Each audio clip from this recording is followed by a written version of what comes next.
Hello everyone and welcome back. I think I've often talked about how much the quality of Chinese fountain pens has really improved since I started using them. I think 2017 was probably the largest jump in quality when the new Jinhao and Wingsung pens arrived on the market. And I think the Wingsung 698, which costs around about $15, was really the first Chinese budget pen that was able to match the quality of a lot of Western and Japanese pens. Solid construction from acrylic, good quality control, and a clone of the Pilot nib, which I think would rival that of the real deal Pilot pen, and also to top it off, a piston filling mechanism. To this day, I think it really is a top 5 Chinese pen. But at the same time, a very similar looking pen called the Cali Arts Ego 2 came out. Very similar body, very similar price, and from a distance, identical nibs. So really, how do they compare? I know I'm a few years late to the game, but I really want to see how these pens compare, because from a distance, I would just say that these are the same pen, rebranded. Well, first of all, a quick rundown of the Caliarts Ego 2. Acrylic body, piston mechanism, Pilot clone nib, low price. Sounds good, right? Well, first of all, from an ergonomic and usability standpoint, it gets a big thumbs up from me. Ignoring all the subtleties, what we have here is pretty much a TWSBI Eco body, minus the ergonomic facets at the front. I've always sworn by the TWSBI Eco, and this as a result is an equally comfortable pen to use. I really like it. Sure, the polished acrylic does get a little bit slippery and oily, but that happens with most polished plastic pens, and comparing it to the Wingsung 698 is pointless, because it too is essentially a TWSBI Eco body, and that means it is a very comfortable pen to use. Sure, they are a little bit different if you really put them next to each other, but if I wasn't able to compare them to each other, I would say they are pretty much identical. Very comfortable to hold, very comfortable to use. The first difference though is one which sees the Wingsung take the lead in terms of design, and that's how the pens post. The Wingsung and, like the Wingsung, the TWSBI Eco, have no issues in posting. In fact, they post very nicely, though the Caliarts Ego, yeah, posting really isn't an option. Sure, if you really do force the cap on the back, it will stay there, but it's easily going to fall off there, and I think that is a little bit of a disappointment, seeing how the Wingsung was easily able to post. The second difference sees the Wingsung take an even bigger lead, and that is the design of the piston. The Wingsung uses a locking piston design, which prevents it from accidentally twisting and thus emptying by accident, which is really good, and it's a design I wish I would see on a lot more expensive pens. Even really expensive pens such as the Montblanc 149 don't even have these locking systems. The Caliarts Ego though has a more traditional piston mechanism. Unscrew the back and the ink will flow out the front. This means it could be twisted by accident, and thus the ink could accidentally leak out of the pen. The overall build quality of the pistons though is about the same. I think they are both well-made pistons. They don't leak, they are very good, and they also hold about the same amount of ink, which is really good, and it's larger than any converter that you will find.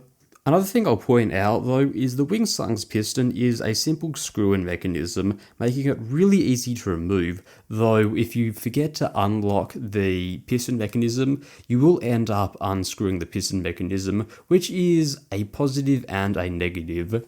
The Caliarts Ego though is very traditional. It comes with a wrench in the box, which means you'll need the wrench to remove it, and this is what you'd find on most other fountain pens. Aesthetically speaking, they don't look too much like a TWSBI Eco as soon as they have their cylindrical caps on, and there really isn't too much between them. They look very similar. Personally, I prefer the Wingsung just because of the clip that it has.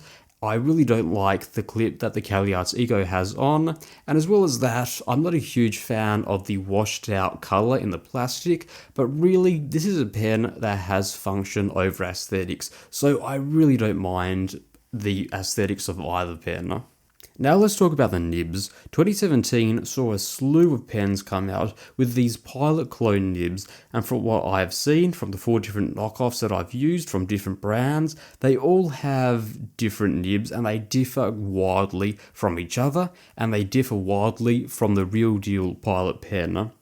Now, I've always praised the Pilot nibs, especially the Pilot Medium nib, as I think it is one of the best mainstream and affordable nibs to choose from, especially if you're a beginner. And the only one that comes close to it in quality is the Wingsung 698 nib. It's springy, it's smooth, the ink flows nicely. It is a little bit wetter than the real Pilot feed, which is in some ways a good thing. I think the Wingsung 698 has a very, very good clone of the Pilot nib.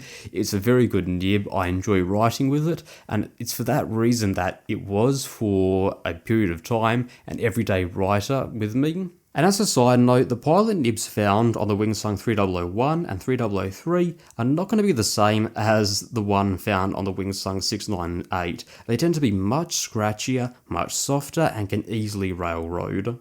Now, the Caliarts Ego nib is also very different to the ones I mentioned before. From what I've seen online, people either tend to love them or hate them, and a lot of it comes down to the quality control. Some nibs write perfectly out of the box, some have skipping and hard starting issues, and some are just very scratchy. And it took me a long time to get my nib working, but I couldn't get it to work perfectly. I couldn't get the flow to be consistent. It really goes from being almost too wet for the paper to being almost dry and skipping very quickly, sometimes in the matter of writing one word, which is a little bit concerning. The grinding also seems to be much smaller than the Wingsung 698, which might contribute to the flow issues, I'm not quite sure. However, the steel that they use on the Caliarts Ego nib is much, much stiffer, which means you get very little flex and very little line variation. Overall, I'm not terribly impressed with the performance of this nib. They shipped with 2 nibs, one didn't work flat out, the other one I could only just get working. I think it really is work in progress with these nibs. To the people that have gotten these nibs and they get one that works out the box and they like it, that's good, but having so much quality control issues is not something that I can really recommend. So in conclusion, I think the quality of this pen is fine. Tinkering with it or replacing the nib would yield a much nicer writer, but the fact that Wingsung makes an almost identical pen for about the same amount of money with a much nicer nib, with better quality control out of the box, with a better design piston, I think I would easily recommend the Wingsung 698 over this pen. I really wanted to love this pen because it's so great to have more options on the Chinese fountain pen market, but from what I have seen, I cannot recommend this pen. Hello everyone, and welcome to the writing sample for, well, I guess a few pens. I'll start off with the Cali Arts Ego, compare it to maybe the Wingsung, and maybe a few other pens. But first of all, let's not get ahead of ourselves. The Cali Arts, so this is the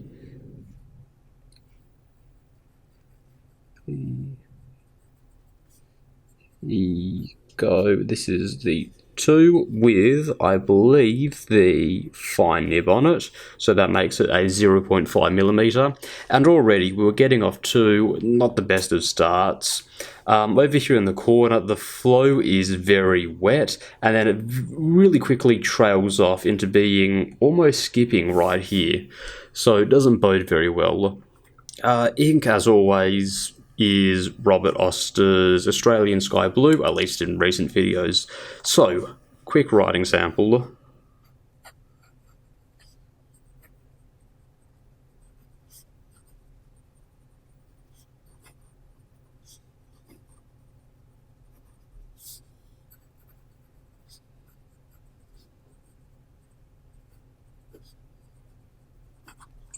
And, well, what can I say? It was a not a great showing for this pen. First of all, skipping 1, 2, three, four, five, six. 6 times it skipped in the span of about one sentence, which is not very good at all. The flow is very inconsistent, and even though I have tried everything, I've tried reseating the nib, I've tried regrinding it, I've tried everything in the book, and everything in the book for trying to get a Chinese pen to work. Realistically, I'm not going to spend that much time, but not a great showing, if I'm honest. I don't have the fastest writing. I think a lot of people understand that, but even here, this was just beyond the limits of the feed keeping up for whatever reason. In terms of grinding, I was actually able to grind the nib a little bit smoother than what it was. In fact, look at that, it's skipping there. Yeah, this is quite a poor showing, which is quite a shame. Like I said, there wasn't that much line variation. It's a very stiff nib. It feels more like a real deal pilot nib in terms of how stiff it is. Overall, not a particularly great showing. One thing that will get a good showing, though, is the real deal Wingsung 698.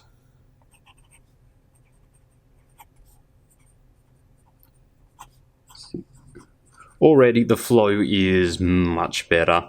No startup issues at all. I haven't been using this for a couple days and it just starts, no skipping issues whatsoever. This has the fine nib on it. Go on. And quick writing sample.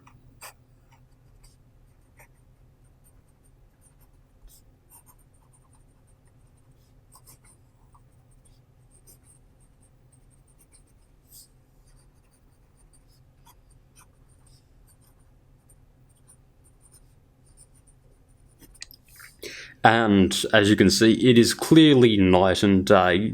I haven't actually ground this nib yet. I haven't done any modifications to it, and like it was when it came out of the box, it's still a little bit scratchy. It's not perfect, but from a Chinese pen, it is a huge step up from what the quality used to be. This is a great nib, a little bit of maybe 8000 grit, and it would be very, very smooth.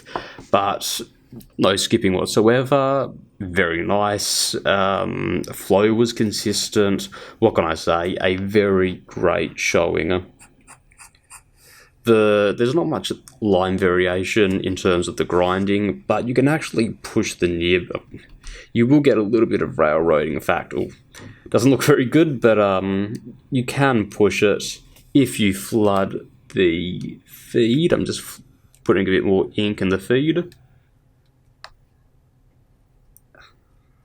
And you can get some very nice line variation, but you do have to slow down. And I'll also compare this against a real pilot nib. I need to ink it a little bit, so I'm just going to ink it up with some Mont Blanc ink. Just going to dip it. So it's going to be a little bit wetter than it would be, but as you can see, first of all,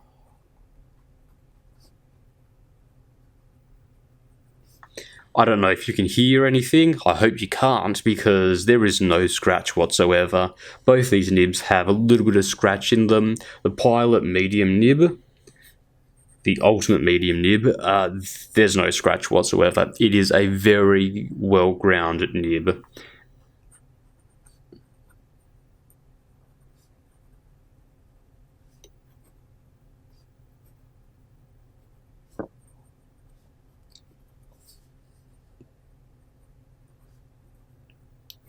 And you can see, no issues whatsoever. I talk about this nib a lot. I talk about it for a very good reason. It's really, really good. And you can see here, no issues whatsoever. Buttery smooth, right out of the box. I didn't have to tinker with the nib, didn't have to reset it. It was perfect.